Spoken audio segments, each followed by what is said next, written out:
Mike. C'est l'heure du dos. C'est l'heure de la carapace. Ça fait longtemps qu'on n'a pas fait de vidéo training, Mike. C'est vrai. Aujourd'hui, on va voir 4 astuces pour un dos énorme. J'espère que t'es prêt. Déjà, il faut que j'ai dit que j'allais limiter la caféine, mais là, aujourd'hui, c'est 4 forces majeures. De la caféine. 4 exercices. 3 séries par exercice. Là, je vous emmène dans les coulisses. Venez prendre place, cher monsieur. En plus, il y a la zig parfaite. De ouf, t'étais au beau tempo en plus. Première astuce, c'est ça? Exactement. Le mec, il zouk la porte en fait. T'imagines quelqu'un il sort là à ce moment-là? Vas-y, rentre au lieu de faire des bêtises.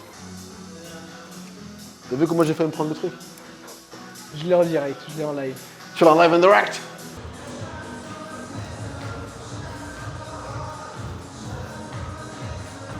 Un jour, je t'apprendrai.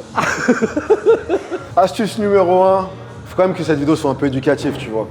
Astuce numéro 1 pour développer son dos, venir commencer par de l'activation. Parce que beaucoup de gens qui ne sentent pas le dos, en fait, le dos, c'est un muscle que dans la vie de tous les jours, tu n'utilises pas beaucoup. Donc, beaucoup de gens, en fait, ont du mal à ressentir la connexion entre leurs muscles et leur cerveau. Donc, démarrer par de l'activation, ça permet de créer cette connexion. Et cette connexion-là, en fait, tu vas la garder pendant tout le reste de la séance. Donc si jamais tu es du genre à ressentir tes bras, tes épaules et autres en faisant le dos, ça peut être une bonne alternative de commencer par du pullover à la poulie parce que c'est le seul mouvement qui va solliciter le dos sans engager les biceps, etc. Donc là, on va commencer sur des séries plutôt longues. On va faire entre 12 et 15 reps pour 3 séries. Fais gaffe, tu vas tomber. On commence très léger pour s'échauffer et également pour dès le début en fait venir contrôler et sentir que la connexion se passe. Tu sens un début de connexion. Ça se connecte là.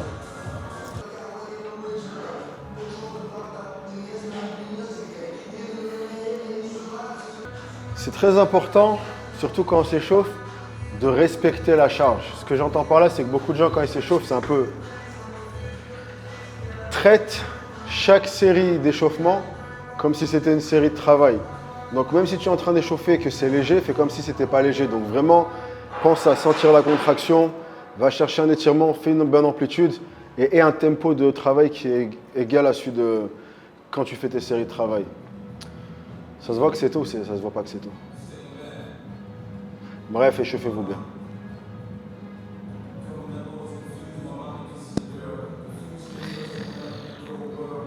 Quand vous faites les pullovers, gardez les bras tendus. En fait, il y a plein de gens qui font les pullovers comme ça.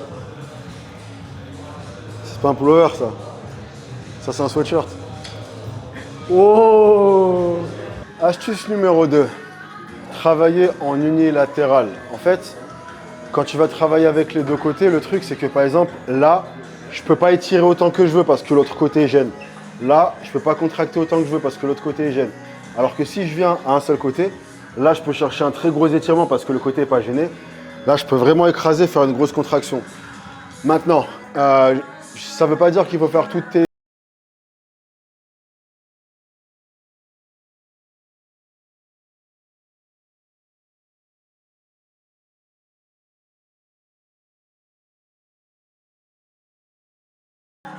Voilà.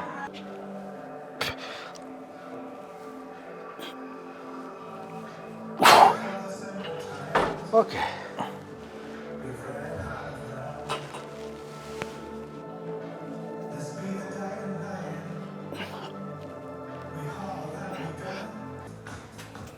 Toi, tu tapes des gros plans aujourd'hui, j'ai remarqué. Toi, tu veux casser le mythe en express.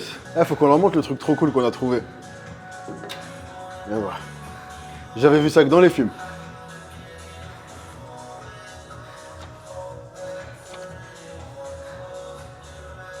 Ça a de la gueule, hein. Allez, c'est parti.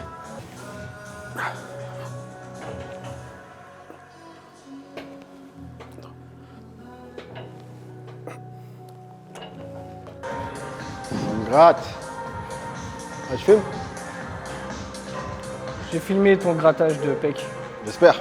Troisième astuce, la plus importante probablement. Enfin, elles sont toutes importantes, mais elle très importante. Ne pas balancer le dos. Parce qu'en faisant ça, en fait, tu engages les lombaires qui viennent voler la vedette au dorsal. Donc, une bonne manière de ne pas se balancer, c'est de venir faire des exercices avec le buste qui est stabilisé. Donc là, pour le troisième exercice, on va faire du rowing T-bar avec la machine T-bar. Mais même si tu n'as pas cette machine dans ta salle, n'importe quel exercice dos où le buste est contre une surface, t'es Gucci.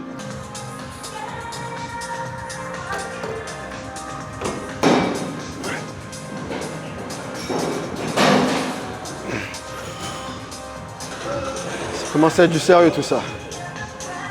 On va rien entendre de ce que je raconte. T'as vu ce qui vient de se passer? Hein? Ouais, j'ai vu aussi. Ça, c'est pour travailler de façon latérale, tu vois. Si tu veux taffer le côté du dorsal, tu vois. Par contre, tu peux pas faire le côté droit, que gauche. Tu vas être comme ça.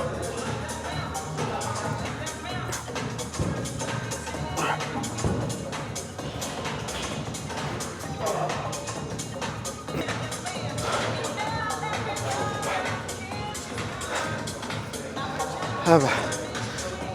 T'as peut-être remarqué que je suis beaucoup moins bavard que tout à l'heure. C'est normal. C'est que tout se passe comme prévu. Quatrième astuce, c'est de varier les prises et les angles. En fait, le dos, c'est une partie qui est complexe. Il y a beaucoup de groupes musculaires. Donc, dans l'idéal, il est bien d'alterner entre horizontal, vertical, pronation, supination, prise neutre, etc. Donc là, on a fait beaucoup d'exercices sur un schéma horizontal. On a fait du rowing, on a fait du T-bar. Donc là, on va venir faire du tirage vertical. Sur cette séance, on n'aura pas fait de supination, mais également, ça peut être super bénéfique d'intégrer des mouvements en supination. Donc en gros, plus tu viens alterner les prises et les angles, plus tu viens t'ouvrir à des modes de travail, de contraction différents et avoir un développement qui sera complet. Donc, dernier exercice, là, on va bastonner 10 reps, 3 séries, tirage vertical, sparté, sparté, sparté, sparté. J'arrête. Il a bugué.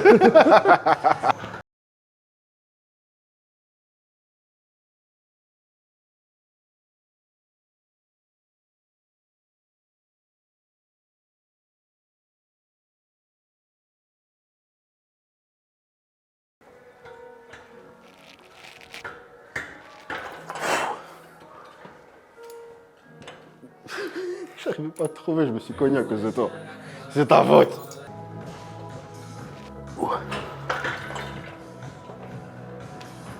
Bon, bah ce fut la fin. Et on doit courir après cette vidéo. Donc j'ai même pas trop le temps de te raconter ma vie.